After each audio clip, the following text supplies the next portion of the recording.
Men, if you're like me, you're probably used to coming home after a hard day of work and being asked the question, how did your day go?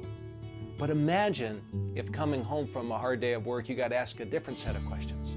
Suppose you were asked, of all the wonderful things that Jesus planned for you that day, things He planned before the beginning of the world for you to experience in Him, for you to see His hand, for you to discover His personality, to be used by Him, to feel His presence and power, what was your best experience? Or after walking with this wonderful person through meetings and conversations and events today, what was the moment where you felt closest to the Lord? Well, these are questions we don't often ask because our expectations of God at work are really low, and our concept of what's possible in walking with Him may also be low. Well, my name is Doug Sherman, and I'm a businessman and author of books on walking with God at work.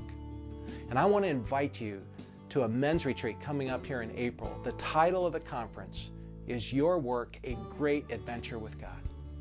My hope and prayer is that during this time, as we study what Jesus promised us for our life here on earth, that we're going to have a vision of what it can be like to walk with God through the details of our life, and that our vision can be elevated, that we can allow God to give us a grander picture of what's possible.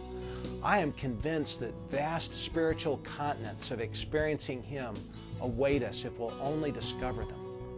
But we need to have our vision elevated, and we need to know how to make progress on this journey of walking with Him. I found this message of walking moment by moment with Jesus throughout the day to be life transforming. My old way of life with the Lord was waking up in the morning and reading a little bit, talking with Him a little bit, and then doing work on my own power. So this has just been completely life transforming. You know, God needs people in the secular workplace and in the marketplace who are reflecting Him as much as He needs missionaries on the field and preachers in the pulpit. And Doug's teaching really helped me get a grasp on that idea.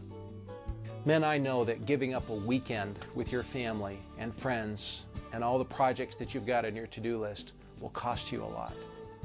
But I want to encourage you that spending time in His Word together, considering the trajectory of our life, considering our vision for walking with God, could be the single most important thing you could do that weekend. And that this is a rare opportunity to study together with men who are experiencing God in real ways, so that for the rest of your life, you'll be able to mark a spot on the horizon for what an ideal day could look like and make progress toward it every day for the rest of your life. I look forward to meeting you and spending time with you in God's Word, seeing what He has to say about our life and how your work can be a great adventure with Him.